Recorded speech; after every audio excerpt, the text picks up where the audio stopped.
thanks for joining me. I'm Scott, and I've got here today a Gibson J-45 from 1948, Kalamazoo, home of Western Michigan and Buster Bronco.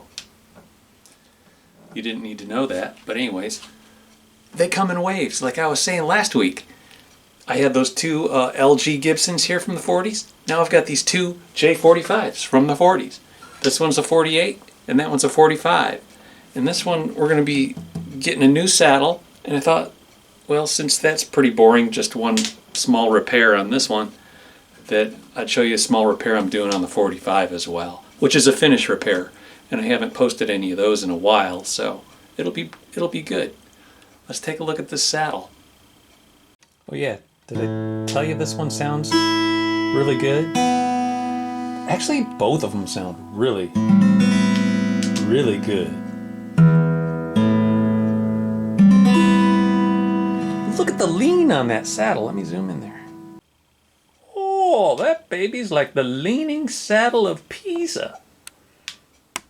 It is a leaner, but it's also been grafted. See here? That could be a challenge, getting it out. Oh, I hope it comes out in one piece. Got our bridge warming station here. Well, we're really just trying to get the saddle hot enough to release the glue and pull it out. While we're waiting for that to warm up, let's look at the 45. J-45, that is. This one might be better sounding yet.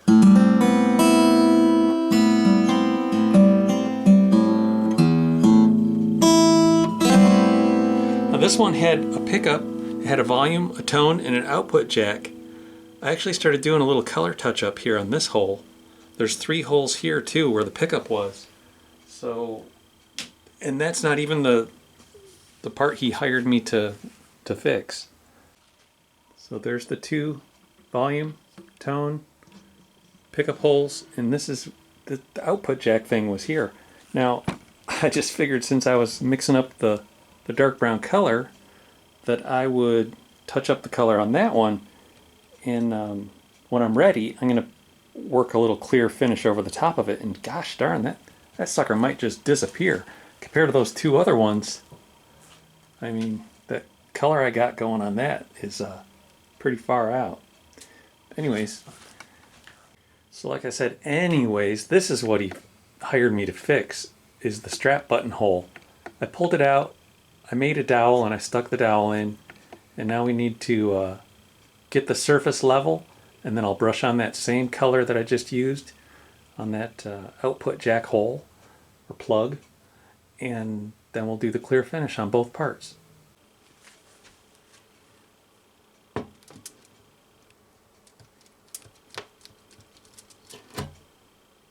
I was hoping that wouldn't happen.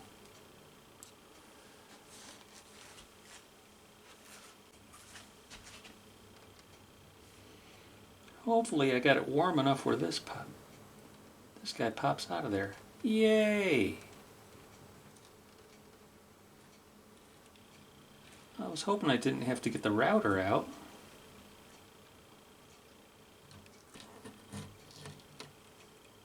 Got her. Very nice.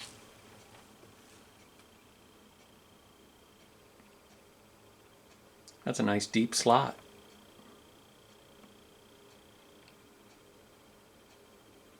This here is the saddle slot file, 3/32. They also make it in a 1/8.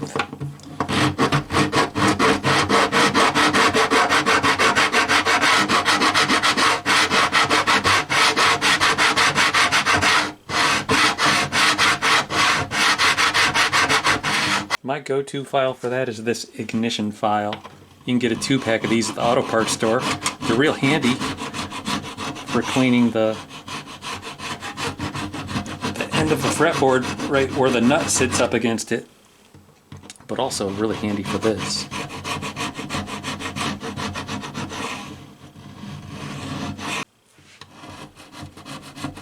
That was a tight bond glue. See how rubbery it is? It's real flexible. I hate it.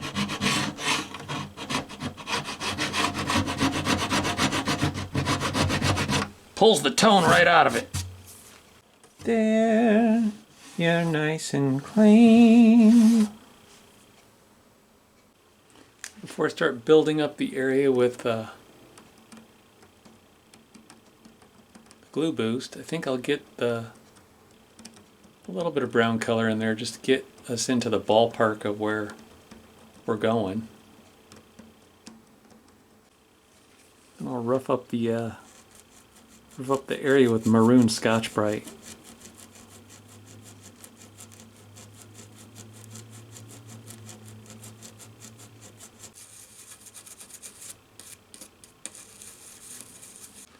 Okay, this is the fill and finish, the medium viscosity. It's the thickest of the fill and finishes. And this is the accelerator.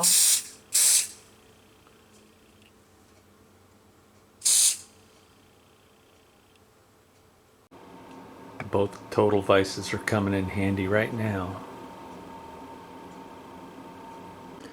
Going on a little 120 grit sandpaper over this area, and I can see it's fairly level, but there's a little dent in the center. So I think I'll drop down to the fill and finish thin.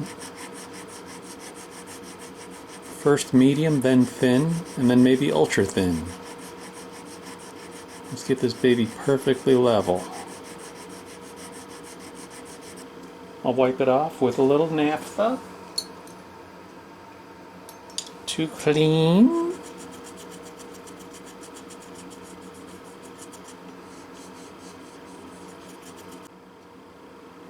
Fill and finish thin.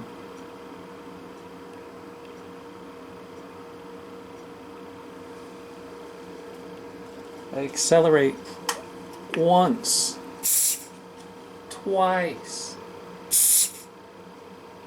3 times the glue boost.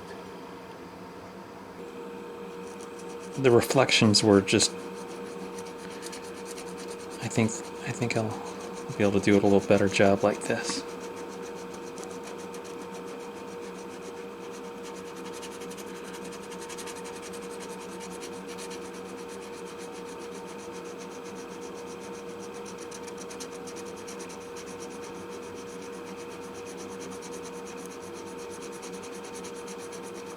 Going a little outside the lines.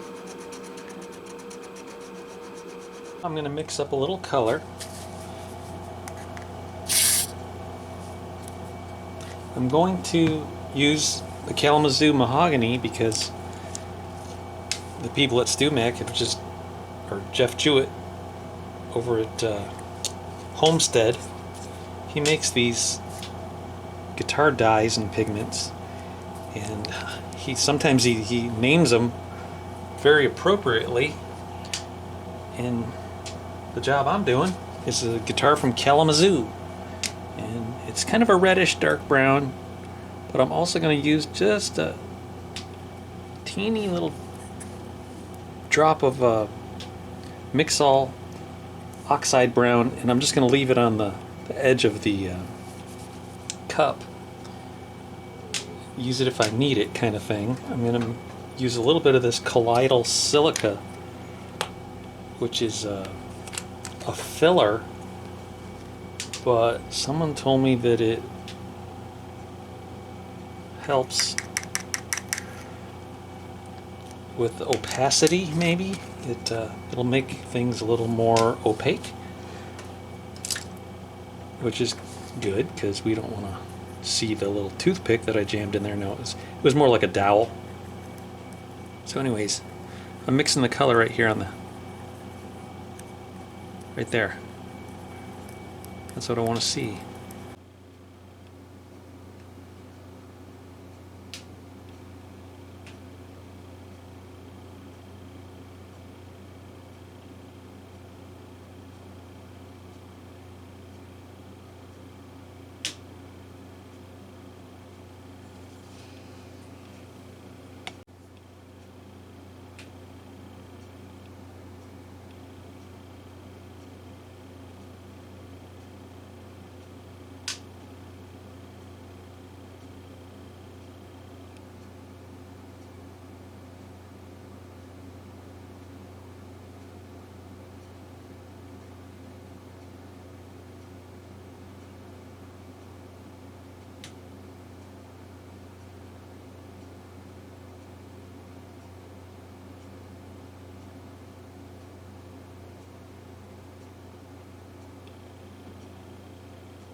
going to show you over here because I don't think the lighting's that great, or the angles aren't that great on the heel.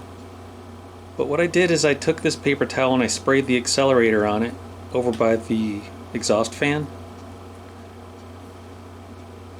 And now I'm just going to dab a little fill and finish ultra thin on there.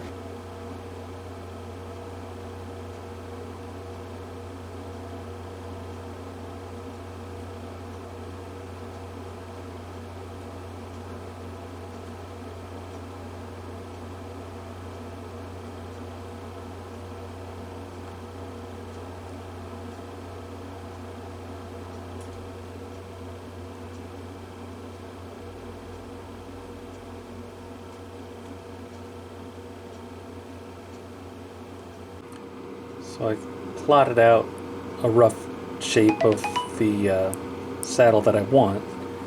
The old saddle was a little flatter than it should be. It didn't have the same radius as the fretboard. So the new one should be a lot better. And it'll all be one piece. So cut it on the bandsaw.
Yeah, they come in waves. Check this out. A bunch of jumbos, including 2 Guild 12 strings, and the other one's a Gibson Jumbo. But I think that's what I'll work on next week is the 12 string Guild with the mahogany sides. That one needs a neck reset. So I think I'll start working on a 12 string neck reset for next week. So I took a little bit of the gray Scotch-Brite and I roughed it up. Now I'm going to take a little bit of Wipe On Poly, which is the color tone Wipe On Poly StuMac, and it's a little wet, but I'm just going to do that, and I'll come back. I'll give it an hour or two, and I'll come back and I'll scuff it up again and do this several times. Put a little layer and we'll wait a day or two and we'll buff it out. So I measured my slot in several places and I'm coming up with a consistent 2.7 millimeters, maybe 2.8, but this guy is about 2.9, 2.8, 2.8. It doesn't quite fit in this way, but it already does fit in a little bit this way, so I know I'm getting really close. I think I'll start taking a little bit of material off at a slight bevel so that it kind of wedges itself down in there. So I've got 2.8 millimeters, 2.8, look at the red dial, 0.8 it shows, and then 0.9. So it's a little fatter over here on this end, on the base side. Those two marks are, let me know every time that this is the base side. And when I measure the top edge, yeah, it's getting down to like 2.72. Yeah, 2.6 something. This is the millimeter side right here. So you got 1, 2, and then 2.3, 2.5, 2.7. That's how this one works. So I'm gonna take off a little material and I'm gonna shoot for taking off a little extra on the base side. Right here's the base.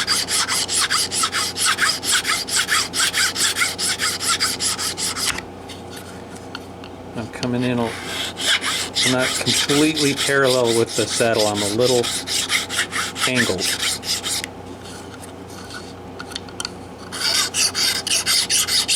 I'll keep doing this till I get her to fit in there. And those few little swipes, I'm already down in there, but it's not reaching the bottom yet. So at some point I need to stop filing and go to sandpaper, and then which grit of sandpaper is the question. When you get closer and closer, you want to go higher and higher with the grits so you don't completely blow it.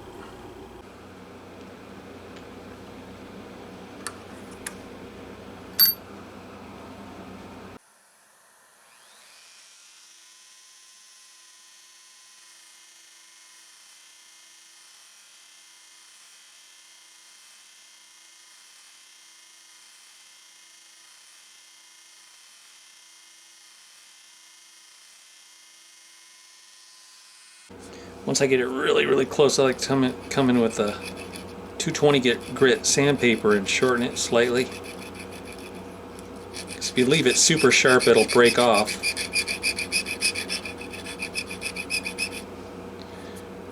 And do that on both ends and see how I did. Alright, now I strung it back up and measured the action. I need to bring it down a little bit. So I'm going to remove material from the top. I've already got the bottom dialed in, so it's perfect on both sides. If I remove material from the bottom, I'll screw it all up. So you got to remove the material from the top. And I measured exactly what to remove. I'll mark it out, take it back down to the disc sander, and then I'll show you how I round over the edges. Alright, so I made my mark, I took it down on the sander, and then I held it at a 45 degree and kind of went like this on both sides to get my round over started. And this is how I finish it off. This is a special little tool that you get from Stuart McDonald. You just take it and run it back and forth, and it makes it perfectly round. And we don't worry too much about the intonation on these babies. We could file it a little if needed, but for the most part I like to just make sure it's in the right place to begin with. Round it over, and that's how it kind of goes. It's the vintage approach, and people that play these collectibles appreciate that kind of touch. Another thing I like to do is mark them up so they don't look too new. Can you see that?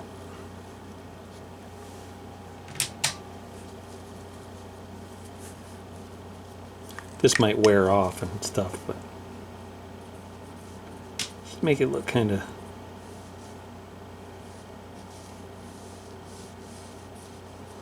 give it a little stain look to it.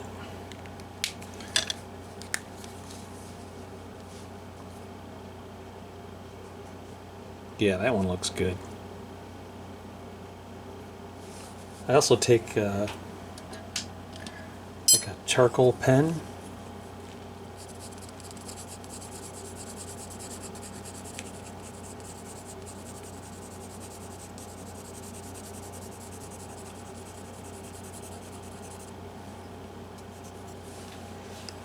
It definitely makes it look old.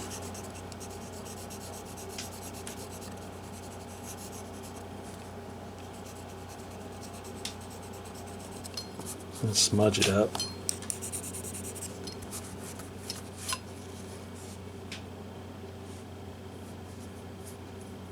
It wipes off. Yeah. Since that had all that glue on there and stuff, I'd like to give it a little sand. Almost 220 grit.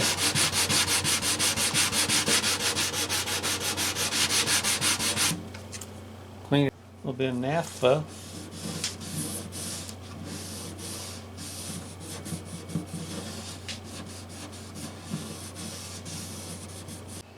A little walnut oil. This will actually dry overnight and harden.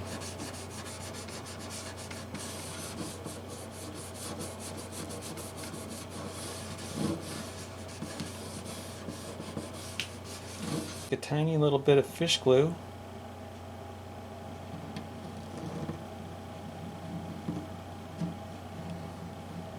We don't want to make the next guy's job too hard, but we do want to glue it in to make sure he doesn't take it out.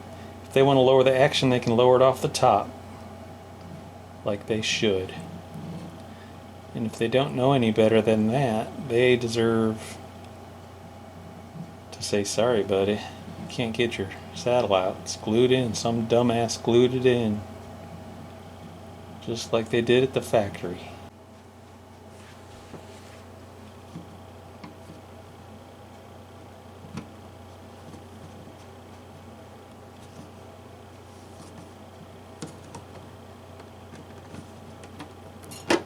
These pins are called, StewMac sells them, they call it Galalith?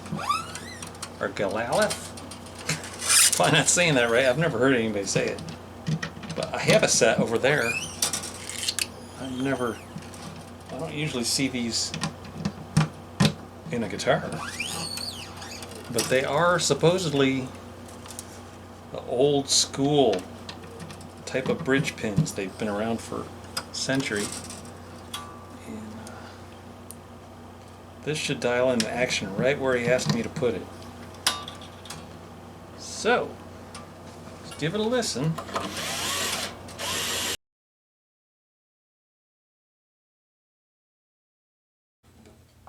Okay, it's been a couple days. I'm going to do the finishing touches onto this spot here.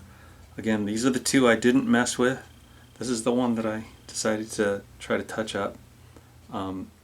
This surface is not like super duper flat, so I don't want to take a rock hard sanding block or even a semi-hard block and go over it, because I could knock off the high spots real quickly and sand right through it.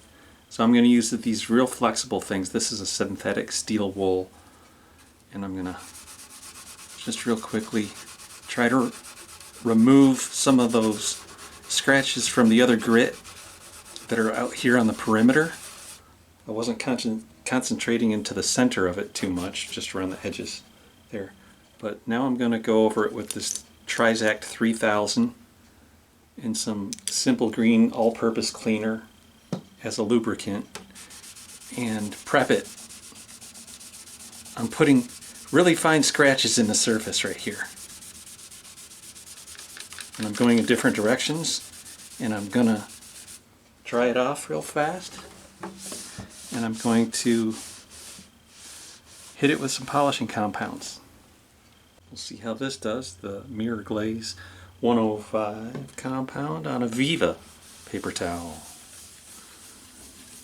I believe in my Viva. I do believe in Viva. Oh, see all the dirt?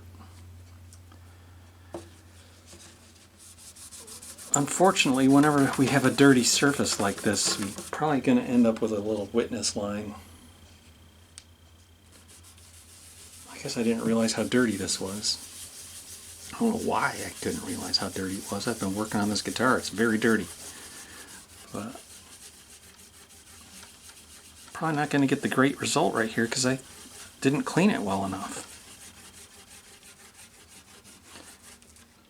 Yeah, look at all the dirt coming up there. See that brown?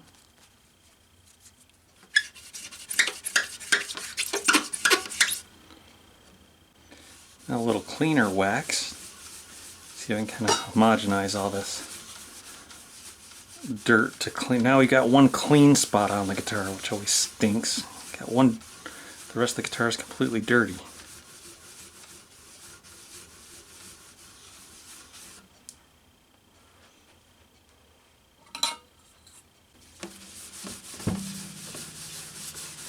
Yeah, I like it.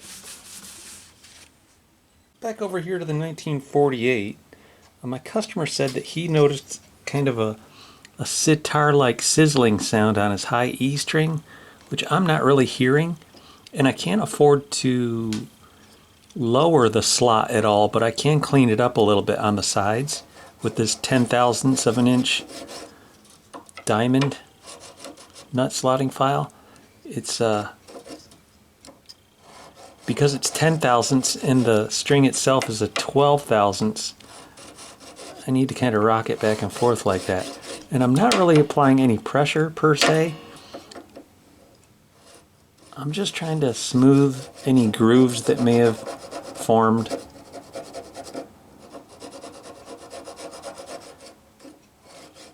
And rock it back and forth to create a 12/1000ths wide, smooth bottom to the slot. Hopefully that does the trick. So there it is. From a few feet out you cannot see that repair. And remember, I have this room lit up like outdoor lighting so that I can see what I'm doing and so you guys can see what I'm doing. You know, I've got some serious LED lights going on and some natural sunlight coming through. Once we get it into a normal setting inside a house somewhere, good luck seeing any of these finish repairs. And you can see it. Not like you could see it before, but there it is. And but man, you have to look pretty close to see it. Let's hear it. This one's the 45.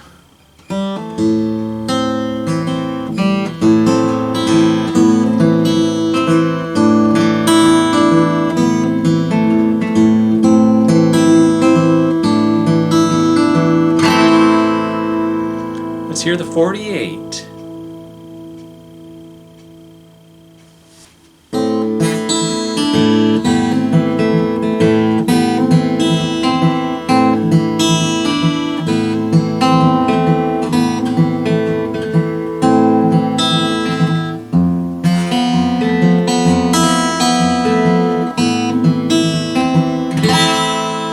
Brand new strings make a big difference. This one sounds better to me because it's brighter, and it's probably because of the brand new strings and that nice break angle we got on that saddle there.